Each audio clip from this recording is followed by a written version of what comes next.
Assalamualaikum warahmatullahi wabarakatuh. Perkenalkan, nama saya Sasha Bella Rizkawati, NIM A4201801119, praktikan anatomi fisiologi manusia tahun 2021. Di sini saya akan menjelaskan secara singkat tentang sistem muskuler atau sistem otot pada manusia. Di sini saya akan menjelaskan tentang apa itu otot. Nah, otot merupakan bagian dari jaringan tubuh yang mampu untuk berkontraksi.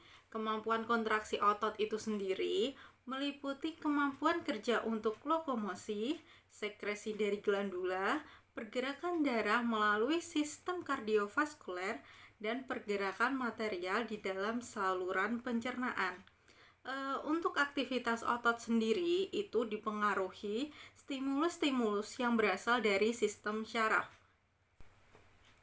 Nah, sekarang kita masuk dalam jenis-jenis otot. Jenis-jenis otot itu dapat dibagi menjadi 3, yaitu yang pertama adalah otot polos, kemudian yang kedua adalah otot lurik atau otot rangka, kemudian yang ketiga adalah otot jantung.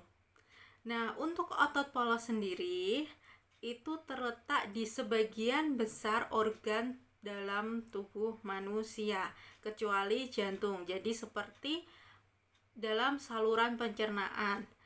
Nah, otot polos sendiri itu sifatnya refleks, kemudian tidak mempunyai garis yang melintang. Kemudian, reaksi dari otot polos sendiri itu lambat dan juga tidak mudah lelah. Nah, bentuk dari otot polos sendiri itu berbentuk gelondong dengan kedua ujung yang runcing. Kemudian, otot polos mempunyai inti di tengah dan waktu kontraksinya sekitar 3 sampai 180 detik.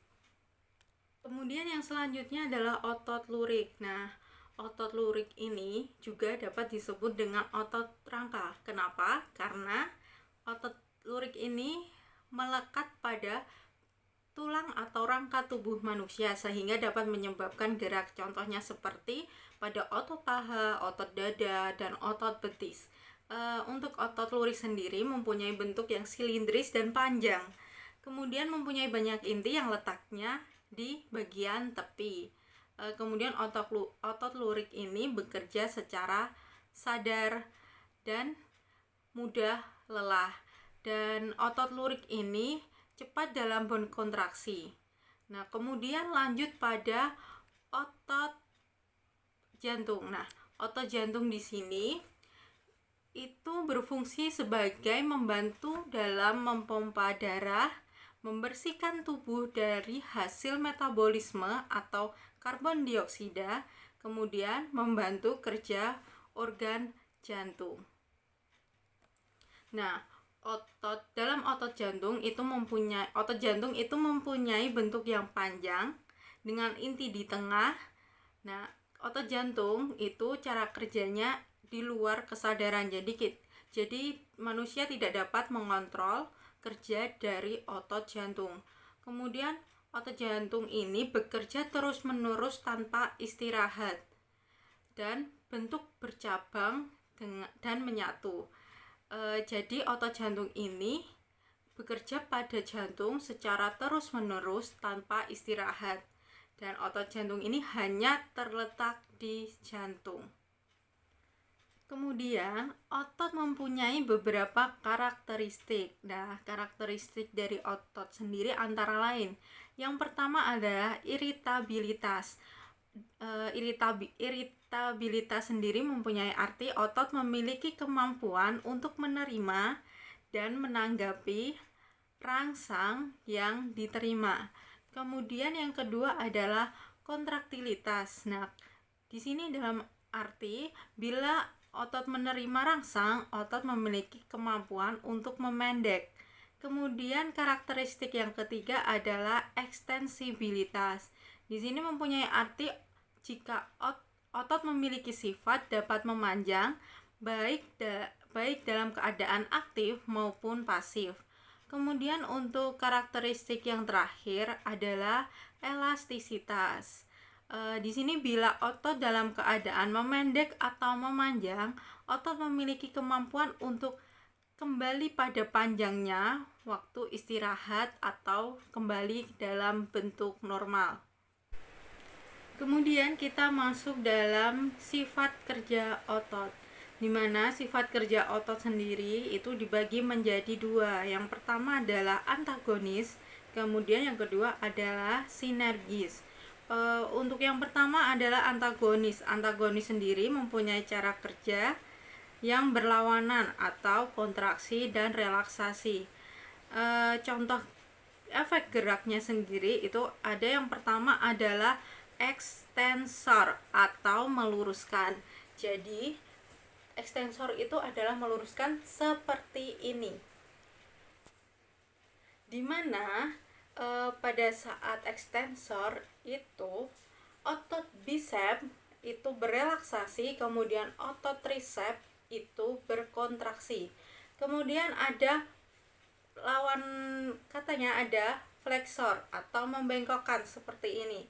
Nah, dalam flexor di sini itu ada otot bicep yang berkontraksi dan otot tricep yang berelaksasi.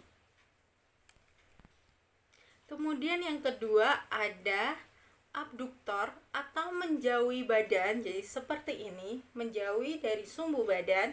Kemudian ada aduktor atau mendekati badan, jadi seperti ini.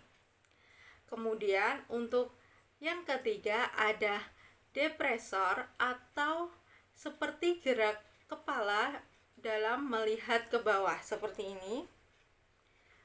Kemudian ada aduktor atau seperti gerakan kepala yang mengadah seperti ini. Kemudian yang terakhir ada supinator atau mengadah. Jadi contohnya itu seperti telapak tangan, gerak telapak tangan yang menengadah seperti ini.